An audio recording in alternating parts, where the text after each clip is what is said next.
Il existe un son que chaque président redoute plus que n'importe quel lancement de missile, plus que n'importe quel krach boursier, plus que n'importe quel scandale à la une du New York Times. C'est le son de son propre parti qui dit non. Pas discrètement, pas à huis clos, pas dans une note divulguée que tous nient publiquement, devant les caméras, officiellement. Ce son a résonné dans la capitale américaine il y a exactement 2 heures et 37 minutes. Et il n'a pas seulement ébranlé les murs du Sénat, il a ébranlé les fondements de la présidence Trump. Le vote final a été de 71 voix contre 29. 71 sénateurs américains, dont 22 républicains, viennent de voter pour priver Donald Trump de son pouvoir d'imposer des droits de douane d'urgence au Mexique. Relisez ce chiffre. 22 républicains. Pas 2, pas 5, pas les habituels suspects qui publient borpi des tribunes indignées avant de se rallier. 22 sénateurs du Texas, des sénateurs d'Arizona, des sénateurs de Géorgie, des sénateurs qui doivent leur siège au soutien de Trump, des sénateurs qui, lors de ces meetings, l'ont qualifié de plus grand négociateur de l'histoire américaine. Ces mêmes sénateurs viennent de prendre la parole et de dire au plus grand négociateur: dans l'histoire américaine, il est inédit qu'on ne lui fasse plus confiance pour négocier. Il ne s'agit pas d'un simple désaccord politique, mais d'une véritable mutinerie. Il y a 3 jours, Donald Trump annonçait, via Truth Social à 2 heures du matin, car c'est apparemment ainsi qu'une superpuissance mène désormais sa politique commerciale, l'imposition immédiate d'un droit de douane de 50% sur toutes les importations mexicaines. Ni 25%, ni 30%, 50% sur tout.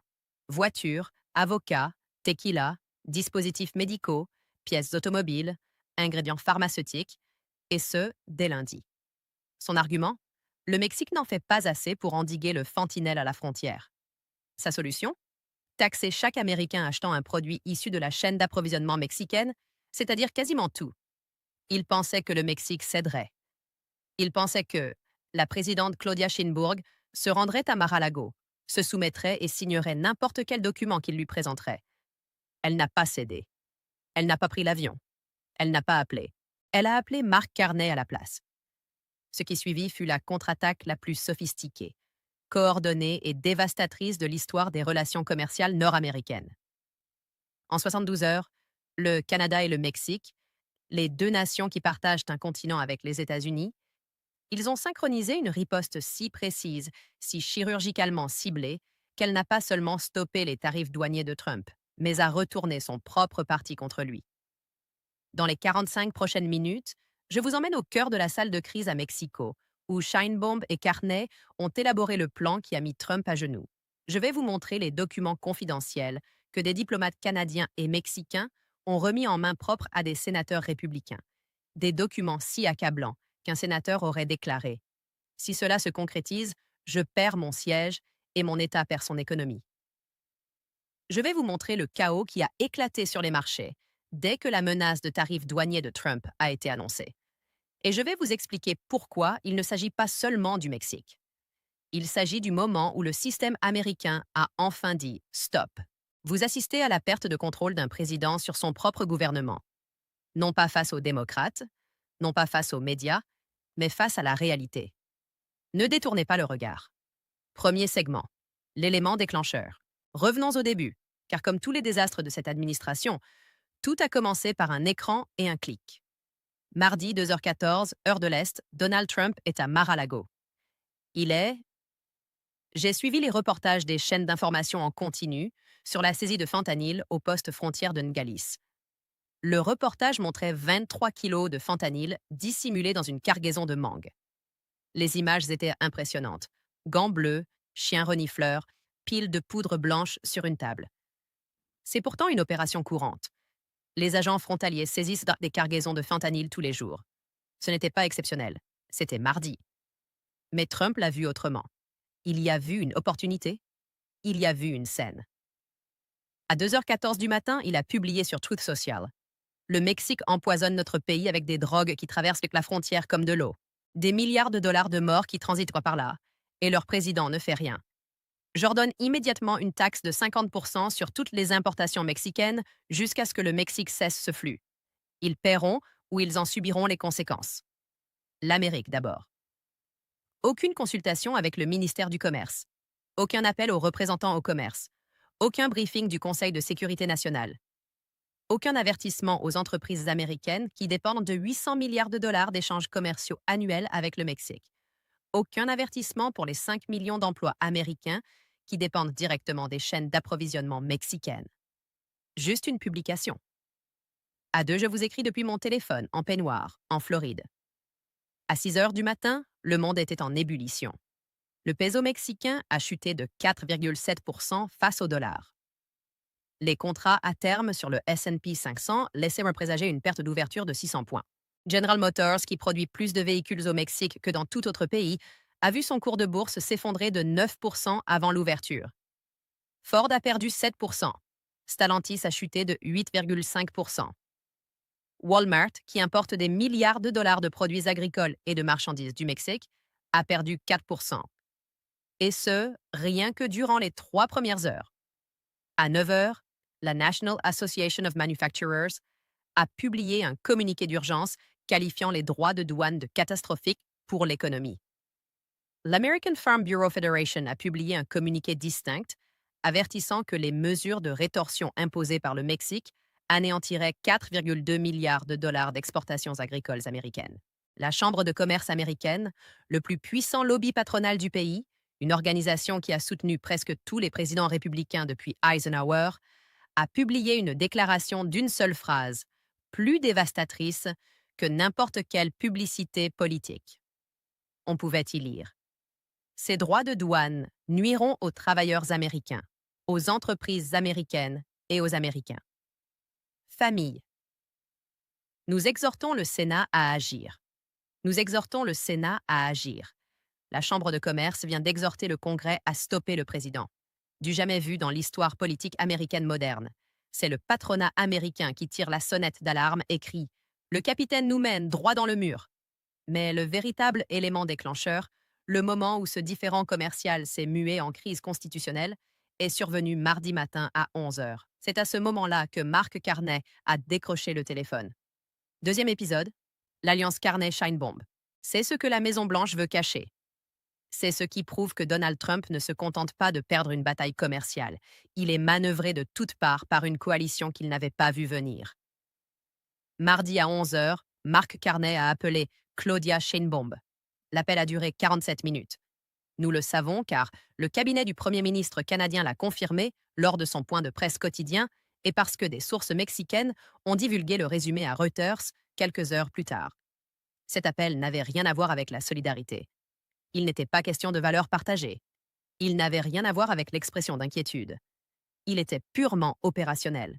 Deux dirigeants examinaient une carte des États-Unis, identifiant chaque point de pression, chaque vulnérabilité, chaque circonscription où les tarifs douaniers de Trump pénaliseraient fortement les électeurs républicains. Carney avait déjà élaboré cette stratégie lorsque Trump s'en était pris au Canada. Il l'appelle la stratégie du miroir. On ne combat pas le président, on combat sa coalition. On contourne le bureau ovale et on fait pression sur ceux qui le maintiennent au pouvoir jusqu'à ce qu'ils cèdent à notre influence. Et maintenant, il partageait cette stratégie avec le Mexique. 2 heures après cet appel, les ambassades canadiennes et mexicaines à Washington lançaient une opération coordonnée que les historiens politiques étudieront pendant des décennies. Ils l'ont appelée, et je ne plaisante pas, c'est son nom de code interne, Opération Boomerang. Voici comment cela a fonctionné. Première phase, la déflagration de données. Les responsables commerciaux canadiens et mexicains ont compilé des rapports d'impact économique circonscription par circonscription pour chaque sénateur républicain, non pas au niveau de l'État, mais au niveau de la circonscription, voire du bureau de vote. Ils ont calculé précisément le nombre d'emplois qui seraient perdus dans la circonscription de chaque sénateur. Ils ont calculé l'ampleur de la hausse des prix de l'essence. Ils ont estimé combien d'exploitations agricoles perdraient leurs débouchés à l'exportation. Ils ont calculé le nombre d'usines qui fermeraient et pour combien de temps. Il ne s'agissait pas d'estimation, mais de projection d'une précision technique, élaborée par les mêmes économistes qui conçoivent les modèles de simulation de crise de la Banque du Canada. Carney n'a pas dépêché de politiciens pour présenter ces données, mais des actuaires. Il a envoyé des spécialistes des tableurs, pas des orateurs. Deuxième phase, la révolte des PDG. Simultanément, Les ambassades du Canada et du Mexique ont contacté les PDG de toutes les grandes entreprises américaines ayant des activités importantes aux États-Unis. General Motors, Ford, Caterpillar, John Deere, Honeywell, Procter Gamble, Walmart. Ils ne leur ont pas demandé de faire du lobbying pour le Canada ou le Mexique. Ils leur ont simplement posé une question. Avez-vous calculé l'impact d'un droit de douane de 50% sur les importations mexicaines sur votre entreprise? Chaque PDG connaissait déjà la réponse. Ils avaient fait leurs calculs depuis 2 heures du matin et les résultats étaient catastrophiques. Dans les 24 heures, ces PDG étaient au téléphone avec leurs sénateurs, non pas pour leur demander, mais pour leur dire si ces droits de douane sont appliqués, nous fermerons les chaînes de production. Si nous fermons les chaînes de production, vos électeurs perdront leur emploi. Si vos électeurs perdent leur emploi, vous perdrez votre siège. Corrigez cela. Troisième phase. Le menu des représailles. Le Mexique, en coordination avec le Canada, a publié une liste de représailles ciblées, conçue non pas pour nuire à l'économie américaine dans son ensemble, mais pour toucher spécifiquement certains sénateurs républicains. Du Bourbon du Kentucky, l'État de Mitch McConnell, des noix de pécan de Géorgie, du bœuf du Texas, des produits laitiers du Wisconsin, du maïs de l'Iowa, du soja de l'Indiana. Chaque élément de cette liste a été choisi parce qu'il affecte le secteur d'activité d'un sénateur républicain. Chaque élément était un message. Votre président a commencé. Vos électeurs y mettront fin dans les urnes. Sheinbaum n'a pas annoncé publiquement cette liste. Elle n'en avait pas besoin. Elle a fait remettre la liste en main propre par son ambassadeur au bureau du chef de la majorité sénatoriale, accompagnée d'une note manuscrite. Nous espérons que cette liste restera hypothétique. Le choix vous appartient. Ce message, poli, précis, mortel, est l'acte diplomatique le plus efficace jamais accompli par une nation cette année. Il n'a pas menacé, il a informé. Et les informations étaient terrifiantes. Troisième segment, les reçus. Analysons les faits, car ce qui s'est passé aujourd'hui n'était pas une question d'émotion, mais de chiffres. Premier reçu, le détail du dépouillement. 71 contre 29. Permettez-moi de vous expliquer ce que ce chiffre signifie réellement. 22 républicains ont fait défection de Trump. Mais regardez qui ils sont. Le sénateur du Texas, État rempart de Trump, a voté contre les droits de douane. Pourquoi? Parce que le Texas réalise 250 milliards de dollars d'échanges commerciaux annuels avec le Mexique. 250 milliards de dollars. Ce n'est pas une simple relation commerciale. C'est une économie interconnectée. Couper la frontière, c'est couper le Texas en deux. Le sénateur de l'Arizona a voté contre. L'Arizona s'approvisionne presque entièrement en légumes auprès des exploitations agricoles mexicaines. Un droit de douane de 50% signifie que le prix des tomates, des poivrons, des concombres et de la laitue double du jour au lendemain. Les électeurs de l'Arizona le ressentiraient dans les supermarchés dans les 72 heures. Le sénateur de l'Iowa a voté contre. L'Iowa exporte chaque année pour 3,2 milliards de dollars de maïs et de porc vers le Mexique. Si le Mexique riposte, les agriculteurs de l'Iowa seront ruinés à la saison des récoltes. Ces sénateurs n'ont pas voté contre Trump parce qu'ils avaient changé d'avis sur la politique commerciale. Ils ont voté contre lui. Leur téléphone n'arrêtait pas de sonner. Leur bureau était submergé d'appels de chefs d'entreprise, d'agriculteurs et d'ouvriers qui avaient immédiatement compris qu'une taxe de 50% sur les produits mexicains n'était pas une attaque contre le Mexique, mais contre eux.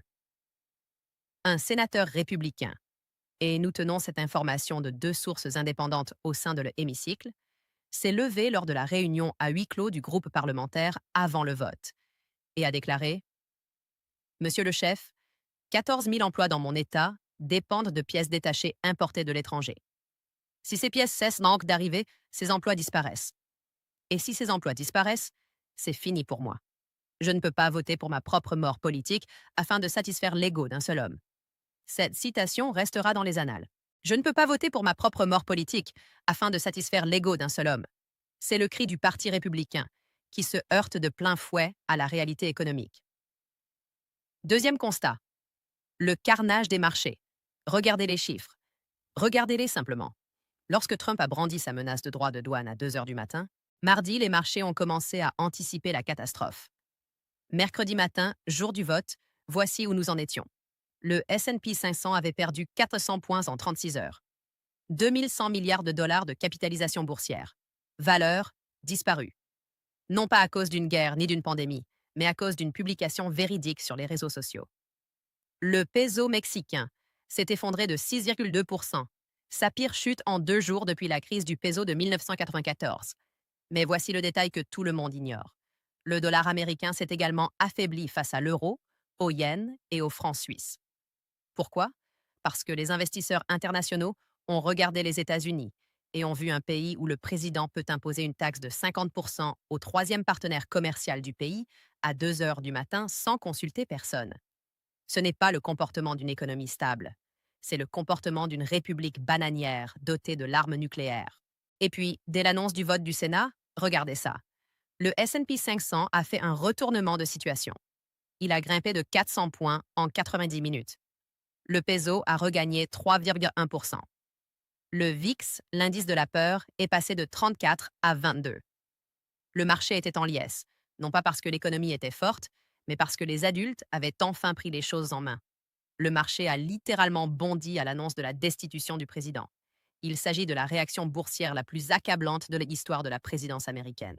La rue a applaudi car le Congrès a défié le commandant en chef. Troisième preuve, la note du Pentagone. Celle-ci est classifiée. Mais des éléments ont fuité auprès de journalistes spécialisés dans la défense, et nous en avons confirmé les points clés. Le département de la Défense a envoyé une note urgente à la Commission des Forces armées du Sénat mardi soir, quelques heures avant le vote. Cette note avertissait qu'une guerre commerciale avec le Mexique mettrait en péril la sécurité nationale américaine de 3 manières précises. Premièrement, le Mexique est un fournisseur essentiel de composants aérospatiaux pour le programme F-35. Un droit de douane de 50% augmenterait le coût de chaque avion de chasse F-35 d'environ 4,2 millions de dollars. Deuxièmement, l'armée américaine dépend des importations de pétrole mexicain pour plusieurs raffineries de la côte du Golfe qui produisent du carburant pour l'armée de l'air. Perturber cette chaîne d'approvisionnement clouerait au sol les vols d'entraînement en moins de 30 jours. Troisièmement, et c'est ce qui aurait fait basculer plusieurs votes républicains, la note avertissait que plonger le Mexique dans une crise économique pourrait déstabiliser la région frontalière d'une manière qui ferait passer la situation migratoire actuelle pour une simple promenade de santé. Un Mexique en récession est le Mexique, avec un chômage plus élevé, un pouvoir accru des cartels et une pression migratoire plus forte, est confronté à des difficultés. Les tarifs douaniers de Trump n'empêcheraient pas les gens de franchir la frontière.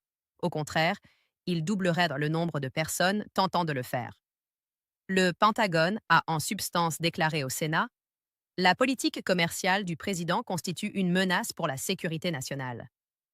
Lorsque le ministère de la Défense affirme au Congrès que le président est sur la menace, on s'aventure sur un terrain constitutionnel inexploré depuis Nixon. Quatrième preuve, la conférence de presse de Carney. 2 heures après le vote du Sénat, Mark Carney a tenu une conférence de presse à Ottawa. Elle a duré 11 minutes. Il n'a pas triomphé. Il n'a pas insulté Trump. Il n'a pas célébré. Il est resté factuel. Il a déclaré: le Canada et le Mexique sont des nations souveraines. Nous sommes des partenaires des États-Unis et non des provinces. Aujourd'hui, les institutions de la démocratie américaine ont fonctionné comme prévu. Le Congrès a exercé son autorité constitutionnelle en matière de commerce. Nous nous en félicitons et restons prêts à collaborer avec tous les paliers du gouvernement américain pour renforcer la prospérité nord-américaine. Chaque phrase était d'une précision chirurgicale. Nation souveraine. Un rappel que Trump les a traités comme des subordonnés et non comme des provinces, une réponse directe à sa rhétorique du 51e État. Les institutions de la démocratie américaine ont fonctionné comme prévu, ce qui implique que Trump était le dysfonctionnement.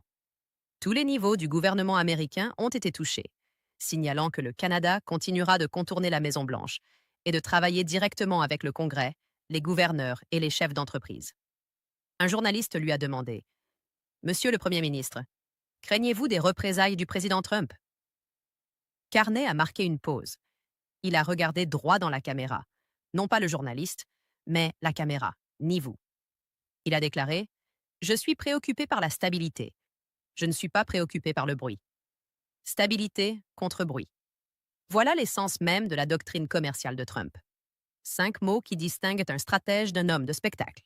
La salle pleine de journalistes s'est tue, car tous ont compris que Carney ne parlait pas de Trump. Il le dénigrait. Quatrième segment. L'effondrement psychologique. Permettez-moi d'expliquer pourquoi Trump est en train de sombrer.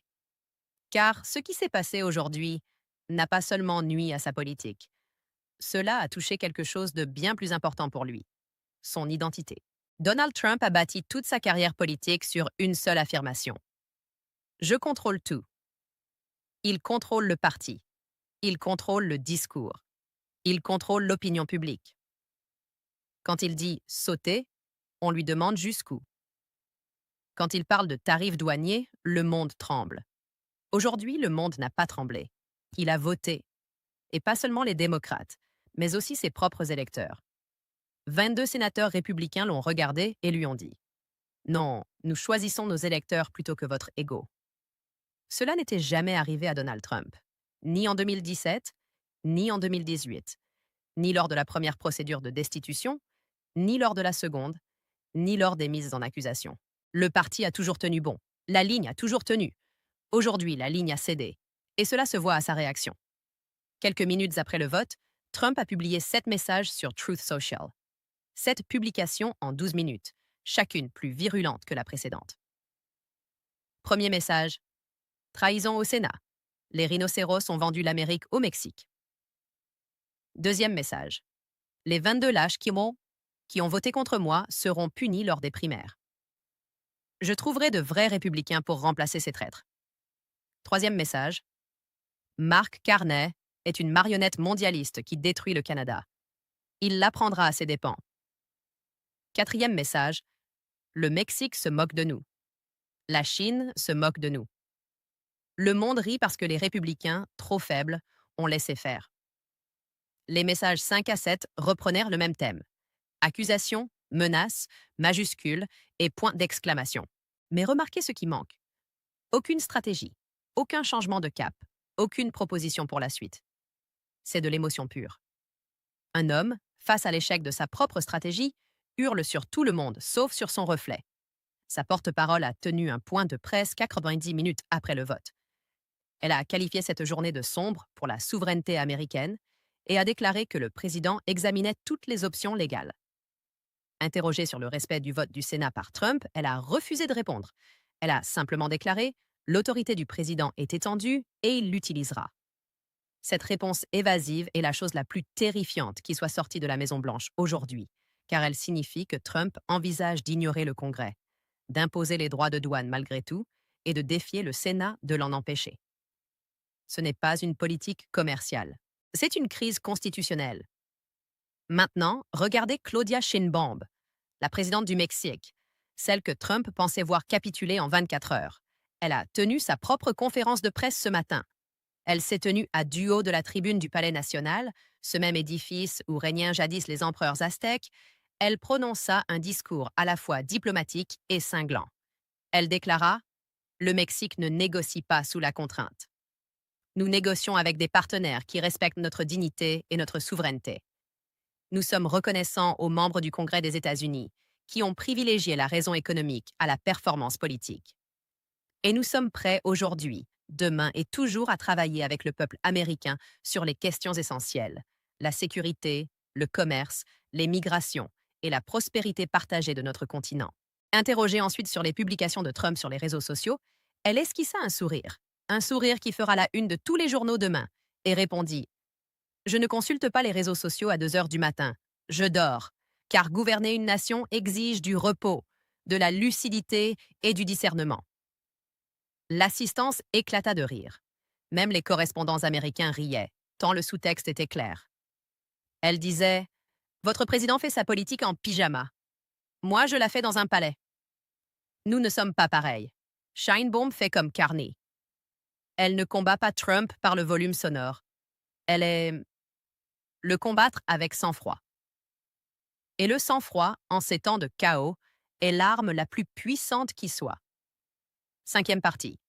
Les conséquences pour vous. Permettez-moi de vous présenter les choses concrètement, car je sais que le vote du Sénat peut paraître abstrait. Je sais que les échecs géopolitiques peuvent sembler être un sujet d'actualité télévisuelle, sans incidence sur votre quotidien. Détrompez-vous. Voici comment. Ce qui a été bloqué aujourd'hui. Si ces droits de douane étaient entrés en vigueur lundi, voici ce qui se serait passé dans votre vie dès vendredi. Vos courses.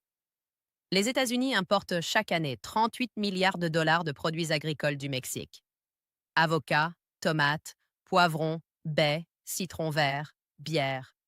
Un droit de douane de 50% signifie que le prix d'un demi-avocat passe de 1,50 $ à 225 $ du jour au lendemain. Un pack de Corona passe de 18 $ à 27 $. Votre budget course hebdomadaire pour une famille de 4 personnes augmente d'environ 47 $ par semaine, soit 244 $ par an. Trump était sur le point de vous soutirer 2 400 $ au nom de l'Amérique d'abord. Votre voiture, c'est un point crucial. 60% des pièces de votre voiture américaine proviennent du Mexique. Le bloc moteur est peut-être coulé à terre. Le faisceau électrique. Assemblé à Huaré, ces voitures ont des sièges cousus avec du sel. Une taxe de 50% sur ces pièces ajoute environ 6 000 à 10 000 $ au prix d'une voiture neuve. Qu'il s'agisse d'une Ford, d'une Chevrolet ou d'un Ram, cela ne change rien. Toutes utilisent des pièces mexicaines. La voiture 100% américaine n'existe plus. La chaîne d'approvisionnement est nord-américaine. La taxe de Trump était un impôt sur le conducteur américain déguisé en sanction pour le Mexique. Votre emploi. 5 millions d'emplois américains dépendent directement du commerce avec le Mexique. 8 millions d'autres en dépendent indirectement. Si les contrôles à la frontière se durcissent, les usines ralentissent. Ralentissement des usines, réduction des effectifs. Réduction des effectifs, baisse des salaires. Le Bureau du budget du Congrès, CBO, organisme non partisan et indicateur impartial du gouvernement américain, a estimé que les taxes proposées par Trump auraient entraîné la perte de 400 000 emplois américains au cours des 6 premiers mois. 400 000 personnes renvoyées chez elles, non pas à cause d'une récession, ni à cause d'une pandémie, mais à cause d'un message publié à 2 heures du matin. Qu'est-ce qui n'a pas été empêché? Voici maintenant ce qui devrait vous tenir éveillé cette nuit. Le Sénat a bloqué les droits de douane, mais il n'a pas bloqué Trump. Il est toujours au pouvoir. Il est toujours en colère. Et il dispose encore de moyens. Il peut ordonner des contrôles frontaliers renforcés qui ralentissent considérablement le commerce, sans pour autant imposer de droits de douane.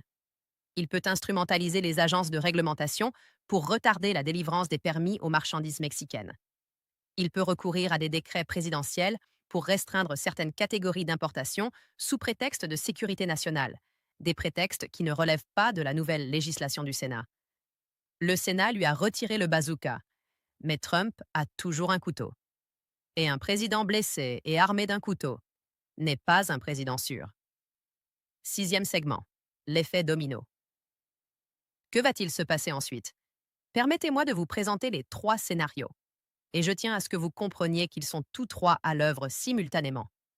Il ne s'agit pas d'un jeu à choix multiples. C'est une crise multifrontale. Scénario A, le ralentissement à la frontière. C'est déjà le cas. Des sources au poste frontière de Laredo, le point de passage commercial le plus fréquenté de l'hémisphère occidental, signalent qu'à 16 heures aujourd'hui, le temps d'attente pour les camions a triplé, passant d'une moyenne de 45 minutes à plus de 2 heures. Pas de nouveaux droits de douane, pas de nouvelles lois, seulement des protocoles d'inspection renforcés, ordonnés par le département de la Sécurité intérieure. La vengeance de Trump. Incapable de taxer les marchandises, il va les faire patienter. Chaque heure d'immobilisation d'un camion à la frontière coûte 300 $ en carburant et en temps de conduite. Multipliez cela par 15 000 camions par jour rien qu'à Laredo, et vous obtenez 108 millions de dollars de pertes économiques quotidiennes, imposées sans le moindre vote du Congrès. L'usine de San Antonio, qui a besoin de pièces détachées de M-Terry, voit ses pièces bloquées dans un camion au pont. La chaîne de montage est à l'arrêt. Les ouvriers rentrent chez eux. Trump appelle cela la sécurité. Les ouvriers parlent donc de chômage. Il faut s'attendre à une escalade. Il faut s'attendre à ce que la frontière devienne une arme. Et il faut s'attendre à ce que Carney et Shinzo l'aient déjà prévu, car c'est le cas. Scénario B, l'affrontement constitutionnel. L'équipe juridique de Trump serait en train de rédiger un décret présidentiel déclarant la frontière américano-mexicaine zone d'urgence économique nationale et invoquant les pouvoirs conférés par la loi sur les pouvoirs économiques d'urgence internationaux pour réimposer des droits de douane sans l'approbation du Congrès. S'il le fait, l'affaire sera portée devant la Cour suprême et elle y arrivera très vite. La question qui se pose est la suivante. Le président peut-il passer outre une loi explicite du Congrès en déclarant l'état d'urgence? C'est la même théorie juridique que les dirigeants autoritaires du monde entier utilisent pour contourner les législateurs. C'est la même stratégie qu'Erdogan emploie en Turquie. C'est la même stratégie qu'Orban emploie en Hongrie. Si la Cour suprême se range du côté de Trump, le Congrès devient un simple instrument. Le pouvoir législatif se réduit à une boîte à suggestions. Et les États-Unis s'engagent sur la voie d'un modèle qui ne ressemble plus du tout à une république. Si la Cour suprême se range du côté du Congrès, Trump est publiquement humilié par les trois pouvoirs de l'État dans la même semaine. Son autorité est anéantie. Son parti se fracture davantage et les élections de mi-mandat de 2026 deviennent un référendum sur la question de savoir si le président est au-dessus des lois. L'un ou l'autre de ces scénarios est sans précédent dans l'histoire. L'un ou l'autre de ces scénarios redessine le visage de l'Amérique.